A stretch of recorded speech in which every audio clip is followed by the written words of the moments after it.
Hey, I've got a joke for you. What do you call a dinosaur that never gives up? Try, Ceratops. I'm sorry.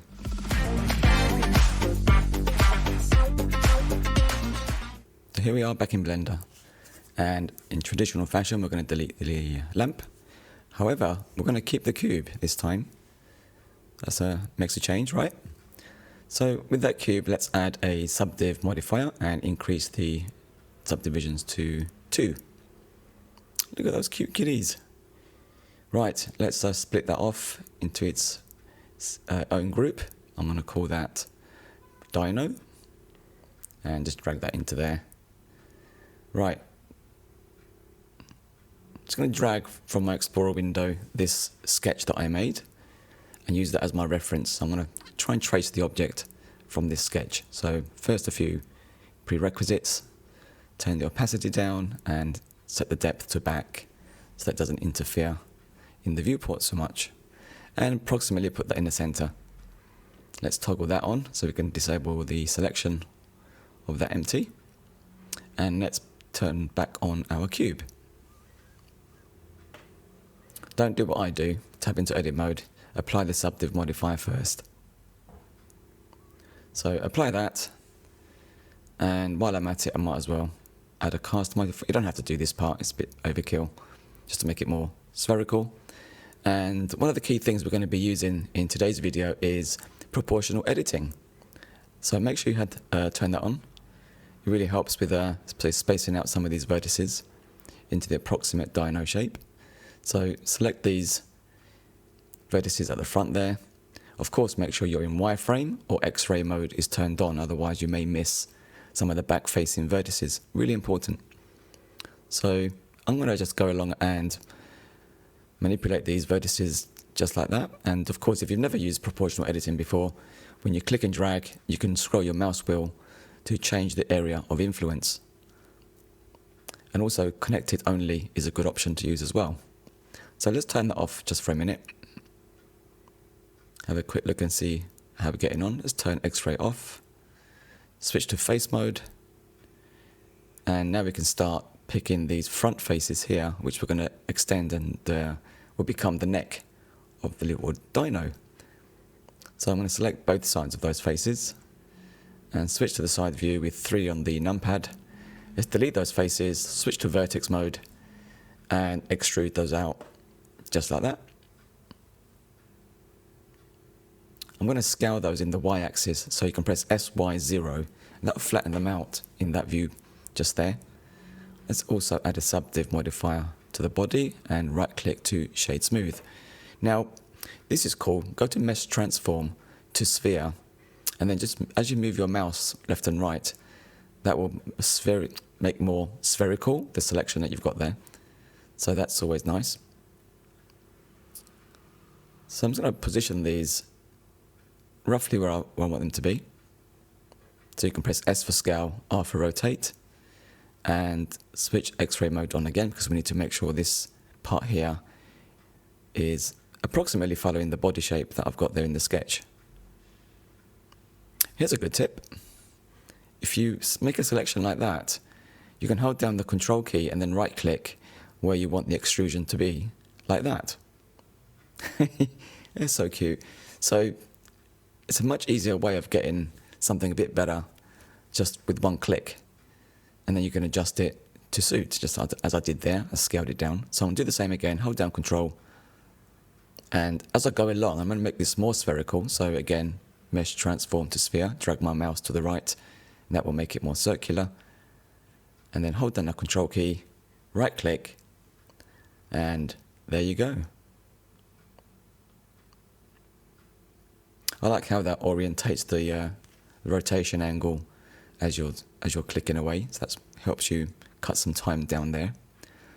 And I'm going to just scale these down a little bit to better fit the sketch again. Of course, you don't have to do what I do, just do what you think looks good. Let's just move that back a little bit more because it's cutting through the object and gets in the way a little bit distracting. So we're looking good so far.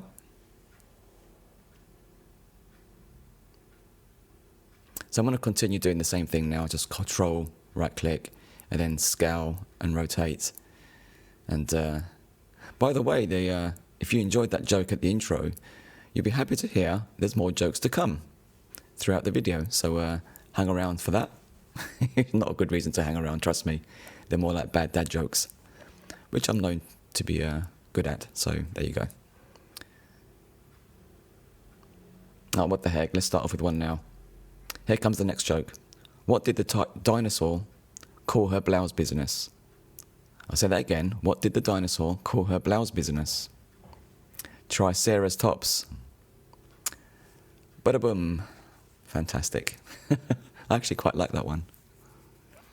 So I've got these edge loops there.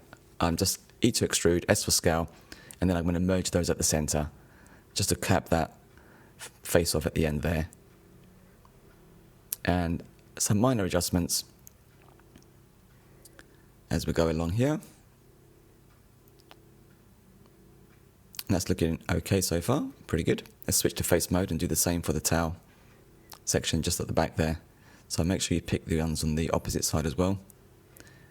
And delete the faces, switch to vertex mode, Alt click, and now we have the edge loop there. I'm going to E to extrude those. Oops, I forgot to turn on the shortcuts there, sorry about that.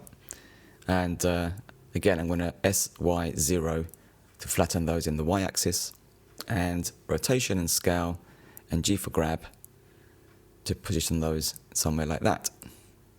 So again, I'm going to use the mesh transform to sphere, make that a little bit more spherical. It does increase the scale, but just quite easily scale that back down again as needed. And now I'm going to right click with Control held down. I'll speed through this because it's the same as the neck and the head. So just to keep doing that as you go along.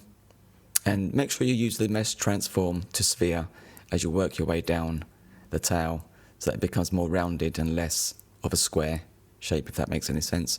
So again, there at the end, E to extrude, S for scale, and then M for merge at center.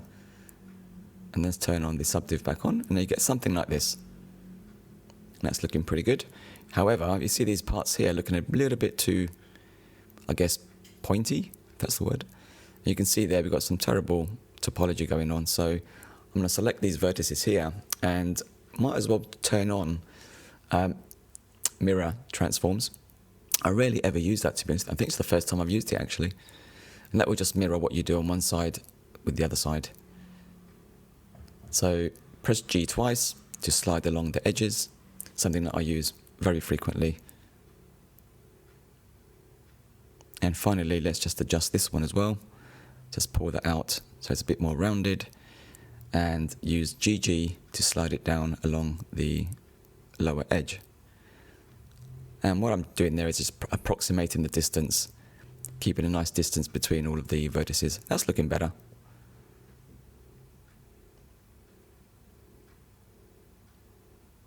Just give it a quick look over, see if there's anything else we need to tweak, but for now that's fine. So at this point I decided to use a mirror modifier, so I'm going to tab into edit mode and delete half of the little dino. So select half, press delete or X on the keyboard and delete vertices. And then of course we have to add the mirror modifier. And just bring that up above the subdivision modifier as well in the stack. And of course turn clipping on as well, so you get that sticky middle part.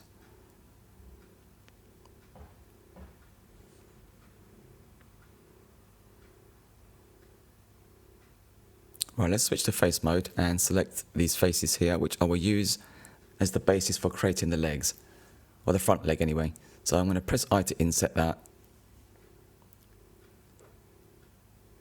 And then we can delete those faces to leave the hole, switch to vertex mode, Alt click to get the edge loop, and then mesh transform to sphere, and move your mouse to the right to make it a little bit more spherical. That's looking really nice. It's a good shape there. So just switch to front view, 1 on the numpad, and if you hit Control 1 on the numpad, that will revert the view to the opposite side. Just flip it. So I want to continue extruding this and rotating it as I do, flatten that out, use the sphere. Doesn't quite go to a sphere there, as you can see, even though it should really, but that's fine, we can do that manually later on as well.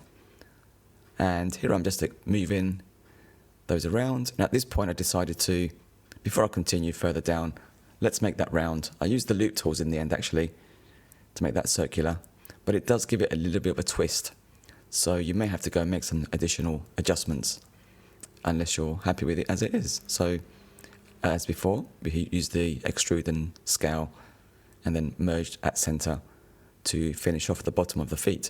And at this point, all I'm doing now is selecting a vertex and using the G key twice to slide them along the edges.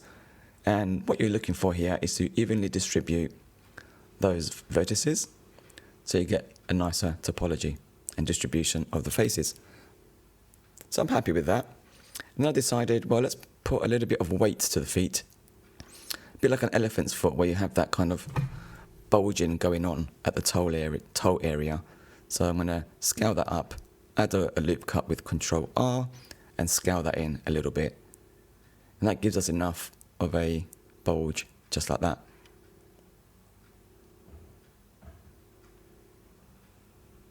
Now, as you can see from the side view, the leg isn't quite where I imagined it would be, so I'm going to again use proportional editing. Select this vertex here, press Control plus on the numpad to grow the selection.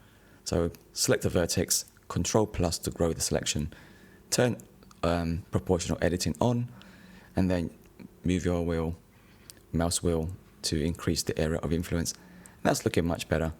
And again, a little bit more tidying up to do there. So let's do the same thing again now for the rear leg. Same as before, make the hole, extrude the edge loop, and remember to use the mesh transform to sphere feature to make that more spherical as you work your way down. There you go, and I'll extrude that again and rotate.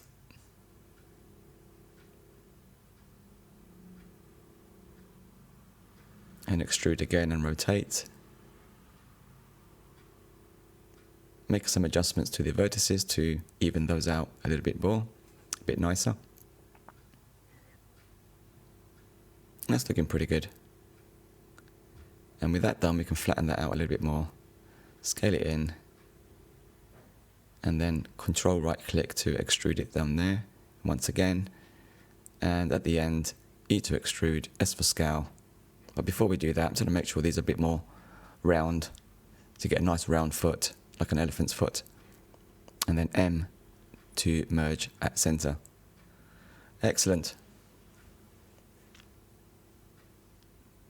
Again, I'm going to add the bulge bit right at the end there and just scale that in a touch. And you can see there the foot's not quite round, it's a bit distorted, so I'm going to use a little bit more proportional editing to adjust these vertices here and there. Hey, guess what time it is? It's time for another dinosaur joke. Are you ready for this one? What do you call a dinosaur with one eye? Eyesore. This is so bad. I'm sorry. Never mind. It's good to laugh. So I'm going to make the snout of at the front of the dinosaur's head a little bit more rounded, and I'm going to turn off cavity for a second and just check to see whether, I suspect I've got an edge loop. There it is, that one there. It's going inwards too far, so let's bring that out, make it a bit more rounded. Something like that is fine. And let's turn the subdiv back on. And that's good. Okay. Right. Not that face, not the one from the A team, the face. So I'm going to start with a cube, which I kind of shouldn't have done. I should have started off with a plane actually, but we'll get to that in a minute. And I'm going to squash the cube in the x-axis to make that thin. So select all, SX, and then just drag that in, something like that, and then add a Control R to add a couple of loop cuts vertically and horizontally. Now we get this kind of box with two cuts in it. Let's add a subdivision modifier. 2 levels is fine for now. And I'm going to use the Loop Tools add-on, which I use quite frequently. It's a great add-on. And you can enable that. It comes with Blender. And I'm going to select all of the outer edges, which I can't select it there, so I'm going to have to move that out there, isolate it with the / key or question mark key on the keyboard. Select all of these edges, right click, Loop Tools, circle. And just like magic, it makes that into a perfect circle. So what I'm going to do now is just position this a little bit further out from the head. And then I decided, well, I don't need all of these back faces. I just need the ones at the front. So I'll delete everything apart from the front faces and then recenter the origin. So you can right click, set origin to geometry. So we just get a flat circle basically. And now we can add a solidify modifier. And let's just turn on face orientation for a second to make sure our faces are normals are actually the right way. So on the solidify, even thickness, always a good idea. And high quality normals, why not? So I discovered this playing around with this project actually. The crease inner and outer is really cool on the edge data values there. And the inner one speaks for itself. It just sharpens those up.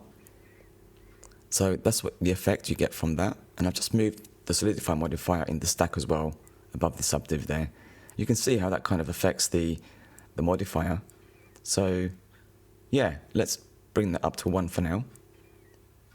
So I'm thinking these could be like little pieces of felt or material that were cut, and that's why they're kind of rounded slightly at the edges.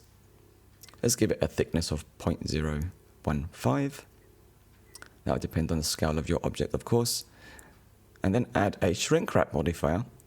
This can be quite daunting, scary, but let's use the eyedropper, click on the body, and we've just destroyed and flattened, cartoon style, the eye white. Let's bring the shrink wrap modifier above the subdiv again. That looks a bit nicer. In fact, we'll just move that up above the solidify, something like that. And then we're also going to add, well, we'll add to a mirror modifier. Again, use the eyedropper and click on the Dino body. Save us some work. And you can see there, the eye is actually working well, but it's going inwards into the head. Obviously, we want it to come out, not inside, as you can see there on the screen. Let's bring the mirror modifier further up under the shrink wrap. Let's head over to solidify. And all you need to do here is change the offset to 1. Very nice. Aye, Captain. Oh my God, this video is full of bad jokes. I don't mind. I love them. So yeah, there we go. There we have the eye sitting nicely on the head. And I'm going to select these faces here. Make sure you're on global. Press I to inset. Give that a little bit more geometry to make it look a bit prettier, I guess. There you go. I think for the render, I used 3 render subdivisions there. So here's a quick recap on the modifiers. We've got the shrink wrap at the top with those settings there. On surface, you can play around with the other options as well if you want to see how that works. Then a mirror modifier, standard stuff, using the Dino body. Then a solidify modifier, even thickness, high quality normals, and then of course the edge data, inner and outer, which you can change at any time, of course. And finally the subdiv modifier. Really great technique that for applying things onto other surfaces. Now, with shrink wrap, depending on the rotation of your object and how far away it is from the surface you're projecting onto, that will determine how it deforms on the surface. So I'm going to use, I should have used local actually, transform. So I'm going to rotate the eye patch, the eye object, a little bit more facing and looking towards the body. And that gives it a more natural circle. And now I've just selected it and pressed Shift D, duplicate it, and we're going to use the same thing for the pupil. And of course we want that to shrink wrap, not to the body, but onto the eye patch, I keep calling it a patch, the eye white. And that will automatically do that for us. And that's really, really nice. So you can tweak these now and change the thickness and the position, of course. So I'm going to move that forward a little bit and perhaps down just a touch. A bit more natural. Just speed that up. Duplicate that again. And I'm going to do the nostrils this time. So same principle, and of course make sure you change that to the body for the shrink wrap. Edit the object to make sure that it's the right shape. And you can see there, if it's not rotating and facing the normal to get a better wrap. I didn't mean that kind of wrap, Homer. But yeah, as I said, make sure the object is rotated and facing the target object, and that will work a lot better. Let's just make a very quick adjustment to the snout. There we go. That's looking good. Ah, yes. You're thinking, but Theo, you genius, you. I'm kidding, I'm not really. Why don't you just model the eye and just, tweak it like this? You can. I mean, it's easy. Just, create a cylinder, give it a subdiv and move it around. It doesn't look as good, and it's not as adaptable. Or if you change the model of the head at any point, it's not going to adapt to the shape of the head. So I don't think that was a really good technique. I think this works really well. Right, anyway, jumping ahead, I'm going to start making the mouth. And started off with a plane. So stretch it out, squash it. And then remember, we want to project this onto the head. So remember the principle of facing and being very close to the object that you're projecting onto. So I'm going to move these here to start with and select these vertices and extrude them in the x-axis, bring those forward. Think of it as a cage. Add some loop cuts with Control R and your mouse wheel. Scroll. And little adjustments to place these fairly close to the head. Back into object mode, rotate that, and then make some adjustments to space them out a bit better. And this bit here is going to be the corner of the mouth. So I'll give it a little bit of an extrusion, and then we can select the two top ones like that and press E to extrude, or you can hold down Control, right click, which I'll do in a second. Much easier than doing it this way. So rotate those and scale them as you need, and rotate this one to get a better angle. And for the bottom part, I'm going to do the same, but Control right click.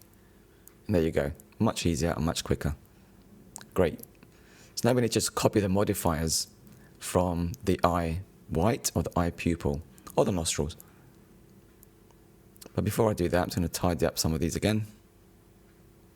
So to copy modifiers, select the mouthpiece first, then the object you want to copy the modifiers from, press Ctrl L and click Copy Modifiers. And look at that, magic. That works really well. But it's really thick, and you can see it's not quite as thick there. Again, that's all to do with the projection of these faces, so I'll speed this up because it is quite tedious. It only takes a few minutes, and make some adjustments to those vertices there. You want to rotate them and make them face more the body of the dinosaur. And with that, I can right click and do shade smooth as well. That's looking really nice. Right, the scales. Yes, a dinosaur wouldn't be complete without some scales. Do you know what else wouldn't be complete in this video? Another dinosaur joke. So, are you ready for the next one? What kind of materials do dinosaurs use for their floor of their homes? What kind of materials do dinosaurs use for the floor of their homes?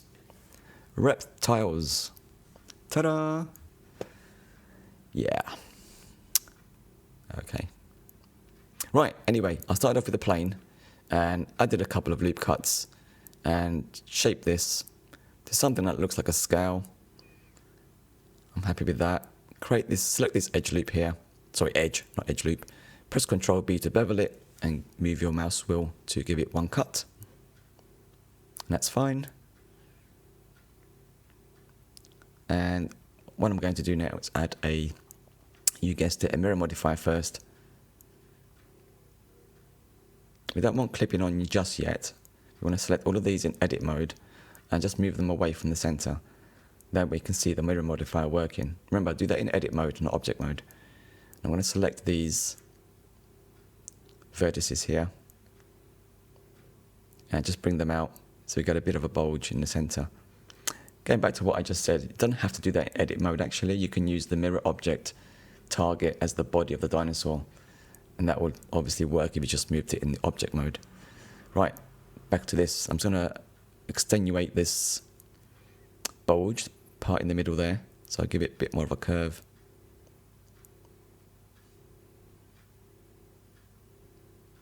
And then select these outer edge, in fact all of these edges here, apart from the bottom one. Let's turn clipping on now. I'm going to press E to extrude and then just drag that along the x-axis. And now right click to shade smooth. So let's close, well not close it, let's add a subdiv modifier. Increase the steps to 2.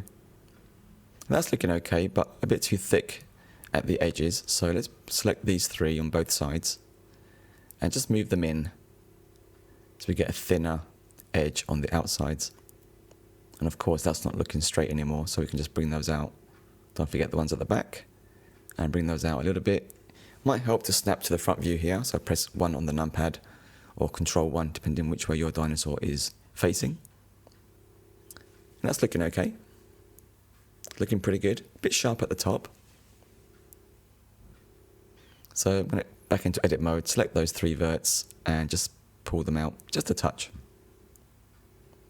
And I think that's good. That's fine. And all we need to do now is duplicate those with Alt-D, not Shift-D, Alt-D, and that creates a linked duplicate.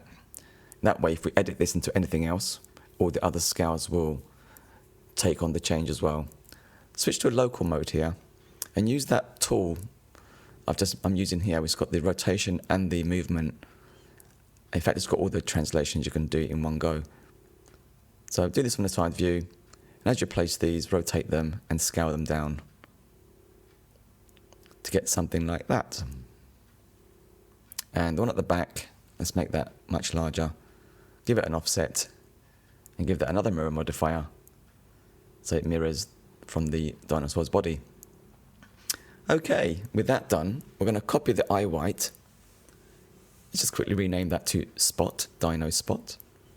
And we're going to get rid of the, in fact, no, we don't have to get rid of that, sorry. This is all fine as it is, but we're going to turn off all of the modifiers for now. So we can move this just above the back of the dinosaur. Let's rotate that -90 so it's facing that way. And because we're using the shrink wrap, just make sure its normals are facing the right way.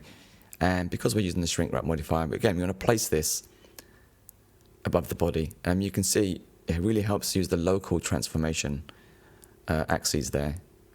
And with the modifiers turned back on, we can see that's looking really nice.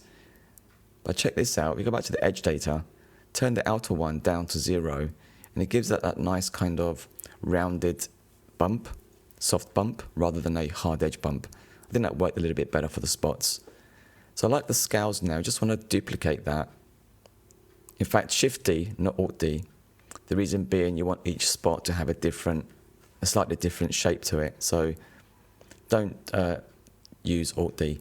And the reason I haven't edited the first one, it's perfectly round, is because we're going to copy from that one every time, and then we can edit that one at the end. So at least that way we can have different shapes for all of these. And as I say, finish off with the last one. So just speeding through this, doesn't take long, a few minutes, if that, for each one. Just make sure you rotate them so they're facing the body of the dinosaur. And finally, adjust that one a little bit more. You can see there it's not quite facing and rotated perpendicular to the body. Yay, thank you, minions. Always a pleasure. Right, hair. Not that hair, not that much. Something like this is nice. So I'm going to use Blender's new hair system, which I've never used before. And this is just a basic introduction to it, if that. And there's a lot more you can do with this system. But I started off with an empty hair system. So you're not going to see anything when I add it. However, before we can do that, we need to make sure that our model is UV unwrapped. So pause the video here. And what you want to do is apply the mirror modifier. Select all of the faces and press U to unwrap Smart UV Project. That should be all you need to do. I went the extra mile, didn't need to. I added seams to the model, and then I selected all the faces like that, and then right click and then unwrap. As I say, you don't have to do that. Just use Smart UV Project without any seams, and that should be absolutely fine. Right, with that done, we can now add a hair system. So with the dinosaur selected, Shift A, go to curve, and then I always forget where it is. There it is. I'm going to use, I was thinking about it there, empty hair, because that's less hassle for this model anyway. So of course, being empty, you're not going to see anything on the screen. But we can see in our outliner there, we've got the hair system right there. There's the icon for it, and it's parented to the dino body, which is good. And you can see there we've got the icon data, and we've got a modifier there as well. Basic stuff. So to work with hair, you need to head over to the sculpt mode, and I'll just open these up. You can see the tools available at the time of this video, which is using Blender 3.5.1.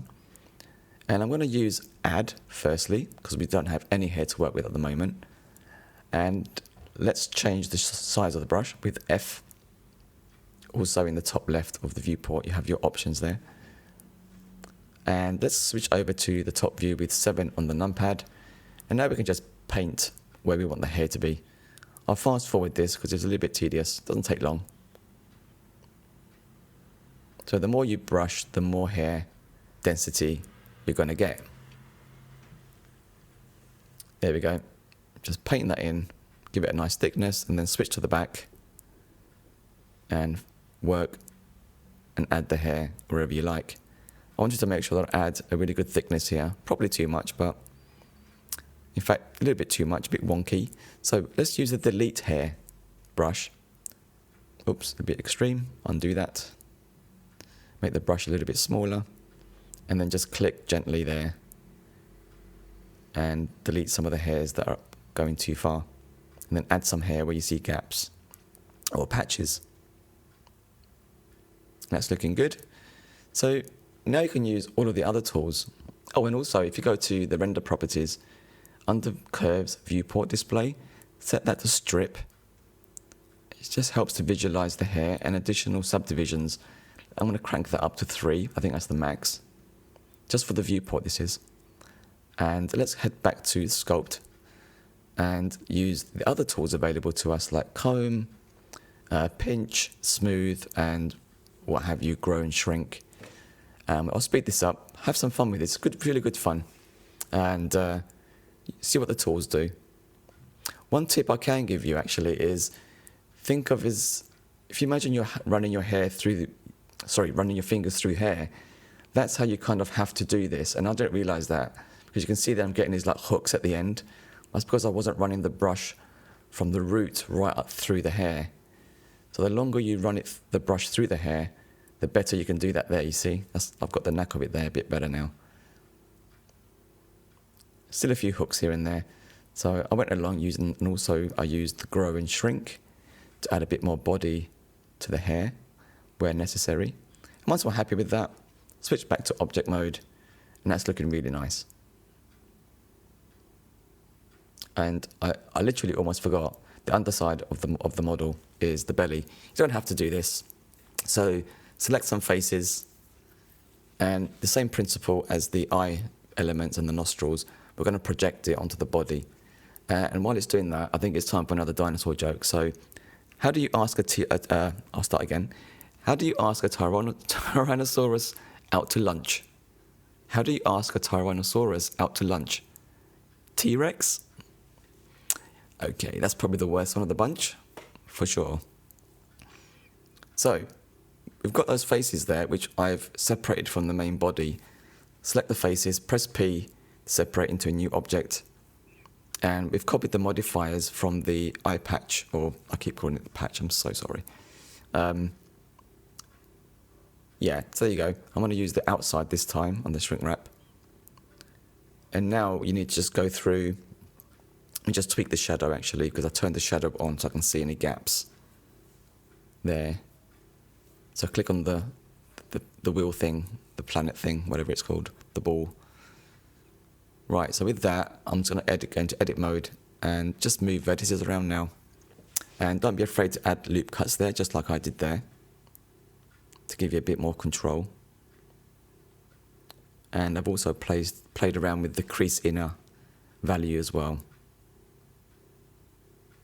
And with these ones, I've selected those and pressed GG to slide them along the edges to get more of a rounded look. I must admit, this was a little bit tedious, but work your way around the model and edit these vertices so that this is actually sitting as flush as possible to the body. At some point, I decided to add a mirror modifier, so I'll delete half, add the mirror modifier, and bring it right to the top of the stack. And some more tweaks, and we should be there. There you go. Before we go, one quick joke. What do you call a dinosaur wearing a cowboy hat and boots? Tyrannosaurus Rex. Right, materials. I found these lovely materials on coolers.co, is a website. So I'm going to add these colors. I won't show you all of this. It's a very basic principled BSDF material. All I did was change the color and increase the roughness to 0.7. That's it. This is not a materials video. I might go back and add proper hair to this and other stuff to it later, but for now, I think this looks really cute as it is. So let's add all of these colors, and you can see there, all I did was change the roughness to 0.7, and I used the same materials, just a different color for all the parts. So I'll jump ahead. Here's the final little dino, and here are all the colors that I used. So feel free to use those hex values you see there. If you enjoyed this video, thanks for watching. I hope you enjoyed it. Like and subscribe would be great. See you next time. Bye for now.